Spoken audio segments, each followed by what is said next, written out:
اعوذ باللہ من الشیطان الرجیم بسم اللہ الرحمن الرحیم وقل لعبادی یقولوا التی ہی احسن۔ اے نبی میرے بندوں سے کہہ دیجئے، اب یہ عبادی کون ہے؟ اہل ایمان، بجائے یا ایھا الذین آمنوا کہنے کے قل لعبادی میرے بندوں سے کہہ دیجئے یقولوا التی ہی احسن، وہ بات کیا کریں عمدہ، مطلب یہ ان کی طرف سے کوئی تلخی کی بات نہیں ہونی چاہیے۔ اب ان لوگوں کے آباء و اجداد سے بنے ہوئے ان کے خیالات ہیں، عقائد ہیں، ان کی ریتیں ہیں، ان کی رسمیں ہیں، ان کی حمیت ہے، ان کی غیرت ہے، عوام میں جہالت ہے، ان کے چودھریوں میں اپنے مفادات، اپنی حیثیت، اس کا احساس ہے۔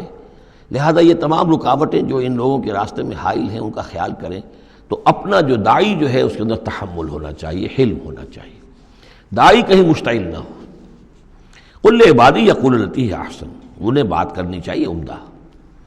ان الشیطان ینزغ بینہم، یقین شیطان تو چاہے گا کہ ان کے درمیان کوئی لڑائی شروع کرا دے، ہاتھا پائی شروع کرا دے۔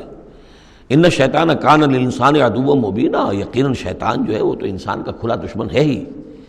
ربکم اعلم بکم، تمہارا رب تم سے خوب واقف ہے۔ ان یشاء یرحمکم، وہ چاہے گا تو تم پر رحم فرمائے گا، اور ان یشاء یعذبکم، چاہے گا تمہیں عذاب دے گا۔ وما ارسلناک علیہم وکیلا، اور نبی ہم نے آپ کو ان پر کوئی داروغہ بنا کر نہیں بھیجا ہے کہ آپ ذمہ دار ہیں ان کو ہدایت پر لانے کے، نہیں، یہ معاملہ ہر شخص کا اپنا ہے، ذاتی ہے، ہز اون چوائس۔ وَرَبُّكَ أَعْلَمُ بِمَنْ فِي السَّمَاوَاتِ وَالْأَرْضِ، اور اللہ آپ کا رب خوب جانتا ہے ان تمام چیزوں کو کہ جو آسمان میں ہے اور زمین میں ہے۔ وَلَقَدْ فَضَّلْنَا بَعْضَ النَّبِيِّينَ عَلَىٰ بَعْضٍ، اور ہم نے بعض انبیاء کو بعض انبیاء پر فضیلت دی ہے۔ اب چونکہ یہ مسئلہ وہی ہے، آخری دور ہے مکے کا، اور وہ خبریں پہنچ چکی ہیں، اور یہ صورت بنی اسرائیل کے تاریخ سے شروع ہو رہی ہے، تو اب ظاہر بات ہے کہ ایک مسئلہ اٹھ کھڑا ہوگا کہ آیا موسیٰ افضل ہیں یا محمد افضل ہیں، یا یہ کہ عیسیٰ افضل ہیں یا محمد افضل ہیں صلی اللہ علیہ وسلم علیہ الصلاۃ والسلام۔ تو یہاں پر مسلمانوں کو اس دعوت اور تبلیغ کے جو تقاضے ہیں ان کے حوالے سے کہ اس بحث میں تم نہ پڑھو۔ اگر اس بات کو تم زیادہ زور دو گے ان میں حمیت پیدا ہو جائے گی، جیسے ہمارے ہاں وہ کھڑے ہو کر الاپتے ہیں سارے نبیوں سے افضل ہمارا نبی۔ ٹھیک ہے، وہ ہے افضل، لیکن خود انہوں نے کہا ہے کہ مجھے یونس ابن متہ پر بھی فضیلت مت دو۔ حضور کے صحیح حکم کی خلاف ورزی کرتے ہیں جو یہ کہتے ہیں افضل، اس میں کوئی شک نہیں، لیکن یہ کہ اس افضلیت کا اس طریقے کا چرچا کرنا جو ہے اس سے دوسروں کے اندر ایک جو ہے منفی کیفیات پیدا ہوتی ہیں۔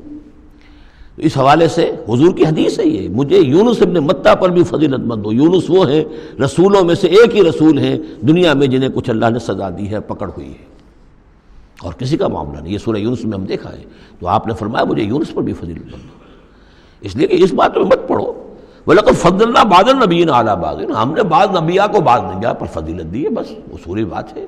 تِلْكَ الرُّسُلُ فَضَّلْنَا بَعْضَهُمْ عَلَىٰ بَعْضٍ۔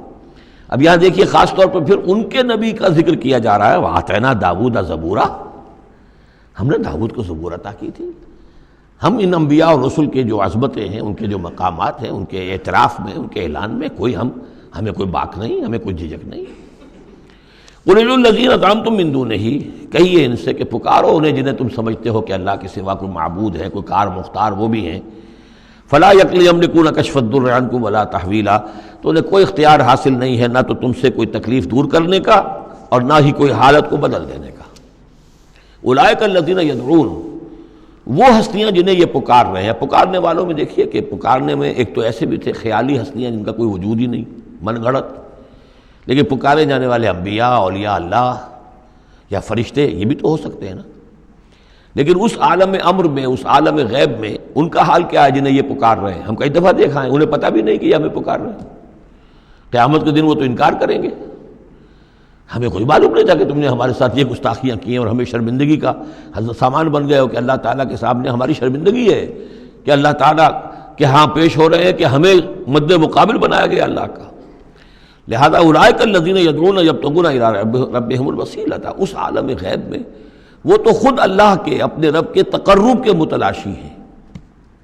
یہ وسیلہ کا لفظ آ چکا ہے اس سے پہلے۔ یبتغون الی ربہم الوسیلۃ ایھم اقرب، یعنی اس عالم امر میں بھی درجات ہیں، فرشتے ہیں، طبقہ اسفل کے فرشتے ہیں، پھر درجہ اعلیٰ کے فرشتے ہیں، پھر مقربین بارگاہ ہیں، پھر وہ جو ہے ملائے اعلیٰ جس کو کہا جاتا ہے، ملائکہ مقربین ہیں۔ تو ان کے اندر بھی ایک درجہ بندی ہے، اور وہ اس عالم کے اندر بھی جیسے یہاں اللہ کے بندے تقرب اللہ کی کوشش کر رہے ہیں، وہ وہاں پر وہ بھی اس عالم کے اندر، بس فرق تو یہی ہے کہ وہ ہماری نگاہوں سے اوجھل ہے۔ جب تغون الی ربہم الوسیلۃ ایہم اقرب، چاہتے ہیں کہ اور آگے بڑھیں اور قرب ہو جائے، ایک دوسرے سے آگے نکل جائیں۔ وَيَرْجُونَ رَحْمَتَهُ، اور اس کی رحمت کے امیدوار ہیں، وَيَخَافُونَ عَذَابَهُ، اور اس کے عذاب سے ڈرتے رہتے ہیں۔ ان عذاب ربک کان محذورا، واقعہ یہ ہے کہ آپ کے رب کا عذاب جو ہے واقعتاً ایسی شے ہے جس سے ڈرتے رہنا چاہیے۔ وَإِن مِّن قَرْيَةٍ إِلَّا نَحْنُ مُهْلِكُوهَا قَبْلَ يَوْمِ الْقِيَامَةِ أَوْ مُعَذِّبُوهَا عَذَابًا شَدِيدًا، اور نہیں ہے کوئی بستی مگر یہ کہ ہم اسے ہلاک کر کے رہیں گے قیامت کے دن سے قبل، یا عذاب دیں گے اسے بہت ہی شدید عذاب۔ اس آیت کو جوڑ لیجئے گا، چونکہ یہ جوڑا ہے یہ سورت اور یہ سورہ کہف۔ لِيُنذِرَ بَأْسًا شَدِيدًا مِّن لَّدُنْهُ، بہت بڑی جنگ اور بہت بڑی تباہی جو آنے والی ہے قیامت سے قبل، اس کی طرف اشارہ ہے کہ یہ جو، اور آج کل جو بھی آپ تصور کر سکتے ہیں کہ ایٹمک جنگ اگر ہو جائے تو کیا ہوگا دنیا میں، نیوکلیئر وار ہو، اور کسی بھی وہ چھڑ سکتی ہے، لیکن یہ کہ قیامت سے پہلے الملحمۃ العظمیٰ، ایک بہت بڑی جنگ ہونے والی ہے، جس کی کہ احادیث کے اندر خبریں ہیں، جس کا تذکرہ پھر آئے گا سورہ کہف کے اندر صراحت کے ساتھ۔ تو کوئی بستی ایسی نہیں ہے، قیامت سے پہلے وہ عذاب آئے گا۔ اور معذبوها عذابا شدیدا کان ذلک فی الکتاب مستورا، اور یہ تمام چیزیں جو ہیں اللہ کی کتاب میں لکھی ہوئی ہیں، طے شدہ ہیں، وہ آنا ہے، اس کا ایک ٹائم ٹیبل معین ہے۔ وما منعنا نرسل بالآیات، اور ہمیں نہیں روکا اس سے کہ ہم آیات بھیجیں۔ اب وہ مسئلہ چھڑ رہا ہے دوبارہ جو سورہ انعام سے چل رہا ہے کہ نشانی کیوں نہیں دکھاتے، حصے نشانی، کوئی معجزہ۔ یہاں اللہ تعالیٰ فرما رہے ہیں کہ ہم نے اس طرح کے معجزے دکھانے کیوں بند کر دیے۔ وما منعنا، نہیں روکا ہم کو اس سے کہ ان نرسل بالآیات، کہ ہم وہ معجزات دکھائیں، الا ان کذب بها الاولون، اس لیے کہ ہم نے یہ دیکھ لیا کہ پچھلوں نے بھی جھٹلایا ان کو۔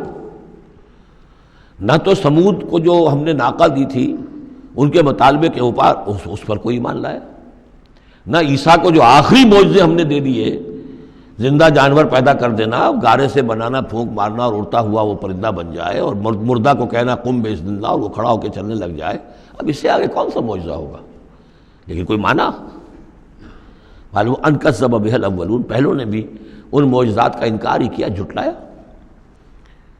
وآتینا ثمود الناقۃ مبصرۃ، ہم نے سمود کو، قوم سمود کو، ان کی آنکھیں کھولنے کے لیے ہم نے اونٹنی والی نشانی دکھا دی، فظلموا بها، انہوں نے اس پر بھی ظلم کیا۔ وما نرسل بالآیات الا تخفیفا، اور ہم نہیں بھیجتے اپنی آیات نشانیاں مگر صرف خبردار کرنے کے لیے، وہ خبردار کرنے کے لیے اب ہم اپنی قرآن مجید کی آیات بھیج رہے ہیں۔ وَإِذْ قُلْنَا لَكَ إِنَّ رَبَّكَ أَحَاطَ بِالنَّاسِ، اور جب ہم یہ کہتے ہیں کہ آپ کے رب نے تو لوگوں کا احاطہ کیا ہوا ہے، تب بھی یہ کہتے ہیں اس کا کیا مطلب ہے؟ کہاں ہے اللہ؟ کہاں ہمارا احاطہ ہوا ہے؟ اب ظاہر بات ہے کہ یہ مسئلہ ہے جو سمجھیے فلسفے کے مشکل ترین مسائل میں سے ہے، حقیقت و ماہیت وجود۔ ایک اللہ کا وجود ہے، ہر جگہ ہے، ہر آن ہے، لیکن یہ کہ یہاں دنیا میں ہے کہ نہیں ہے، یہ دنیا ہے یا اللہ ہے، کیا ہے؟ اب یہ سمجھ میں آنے والی بات نہیں ہے، اسی لیے کچھ لوگوں نے اس کو ہماوست، سب کا یہ کائنات جو ہے خدا ہی ہے، خدا ہی نے یہ روپ دھار لیا ہے، جیسے انسانوں کا روپ دھار لیتا ہے وہ اوتار کی شکل میں آ جاتا ہے، ایسے خدا نے اس کائنات کی شکل اختیار کر لی ہے۔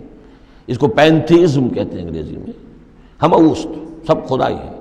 یہ بہت بڑا کفر ہے، شرک ہے۔ تو کیسے سمجھے؟ بہت سی چیزیں ہیں جو انسان کی سمجھ سے بالا تر ہیں۔ اللہ ہے کیسے ہے؟ کیا دنیا میں اللہ نہیں ہے تو اللہ کی ذات محدود ہو گئی؟ پوری یہ کائنات اس میں اللہ کا وجود ہی نہیں ہے تو اس کا مطلب یہ کہ اللہ تو پھر علیحدہ کہیں ایک محدود سی شخصیت ہو گئی جو کسی جگہ پر ہے، لیکن اللہ تو ایبسلیوٹ ایگزسٹنس ہے اس کی، کسی حدود اور قیود اور زمان و مکان اور سمت ان سے تو باورا ہے، وراء الورا ثم وراء الورا۔ وَمَا جَعَلْنَا الرُّؤْيَا الَّتِي أَرَيْنَاكَ إِلَّا فِتْنَةً لِلنَّاسِ، اسی طریقے سے اب یہ مسائل گنوائے جا رہے ہیں کہ جو لوگوں کے لیے بڑے، ان کا چونکہ ان کی طرف سے ان کا رد عمل جو ہے وہ صحیح نہیں ہوتا، لہذا اللہ تعالیٰ نے معجزے دکھانے بند کر دیے ہیں، اور حضور کے بارے میں طے کر لیا کہ وہ معجزہ نہیں دکھائیں گے جس طرح کا معجزہ یہ مانگ رہے ہیں۔ اسی طرح ہم نے جو آپ کو مشاہدہ کرایا جس شب معراج کا، وما جعلنا الرؤیا التي، رؤیا یہاں خواب کے معنی میں نہیں ہے، جیسے رؤیت بصری ہے، ہم دیکھ رہے ہیں، یہ بھی تو رؤیت ہی ہے، تو حضور کو باقاعدہ مشاہدہ کرایا، التي اریناک کا جو آپ کو دکھایا ہم نے، الا فتنۃ للناس، وہ بھی لوگوں کے لیے فتنہ بن گیا۔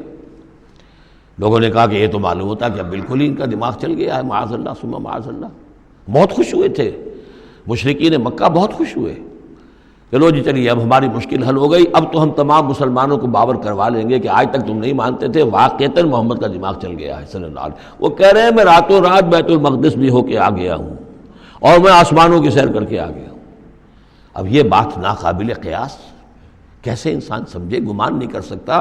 آج تو پھر بھی آپ سوچ سکتے ہیں کہ آج تو آپ کے پاس وہ ذرائع ہیں کہ چاند پر بھی آپ پہنچ گئے ہیں، لیکن یہ کہ آج سے آپ 1400 برس پہلے کے انسان کے بارے میں سوچئے، اسے بیت المقدس جانے کے اندر بھی جو ہے 15 دن لگتے تھے، تو کیسے وہ گیا اور گئے بھی اور آ بھی گئے رات ہی رات کے اندر۔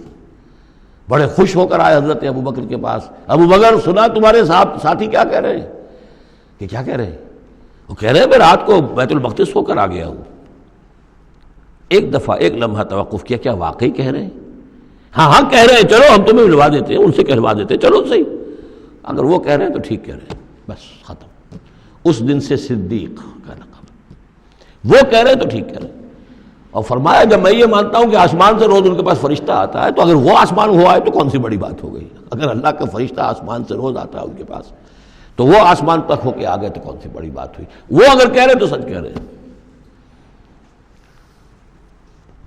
مستند ہے ان کا فرمایا ہوا، وما جعلنا الرؤيا التي اريناك الا فتنة للناس، یہ بھی لوگوں کے لیے فتنہ بن گیا۔ وشجرة ملعونة فی القرآن، اسی طرح ایک مثال ہے قرآن مجید میں زقوم کے درخت کا ذکر آتا ہے کہ وہ درخت جو ہے وہ عین جہنم کے اس کے تہ کے اندر اس کی جڑ ہوگی، وہاں سے وہ درخت کیسا ہوگا؟ آگ کے اندر درخت، ہاؤ از اٹ پاسبل؟ اب یہ زقوم کا یہ بھی ان کے لیے ایک فتنہ بن گیا۔ اب یہ چیزیں نہیں جانتے کہ اس عالم کا کہ جو فزیکل لاز ہے وہ اور ہوں گے، مختلف ہوں گے، اس آگ کی نوعیت اور ہے، وہ آگ یہ نہیں ہے، وہ آگ جو ہے اس کی حیثیت ہی کچھ اور ہے۔ تو فرمایا وَالشَّجَرَةُ الْمَلْعُونَةُ فِي الْقُرْآنِ، اور جس قرآن مجید میں جس ملعون شجر کا ذکر ہے، وَنُخَوِّفُهُمْ، لیکن یہ ساری باتیں ہم انہیں بتاتے ہیں خبردار کرنے کے لیے۔ فَمَا يَزِيدُهُمْ إِلَّا طُغْيَانًا كَبِيرًا، اب یہ ان کی بدبختی ہے کہ ان تمام چیزوں سے ان کے اندر سرکشی ہی کے اندر اضافہ ہو رہا ہے، بڑھتے چلے جا رہے ہیں سرکشی میں۔ صدق اللہ العظیم۔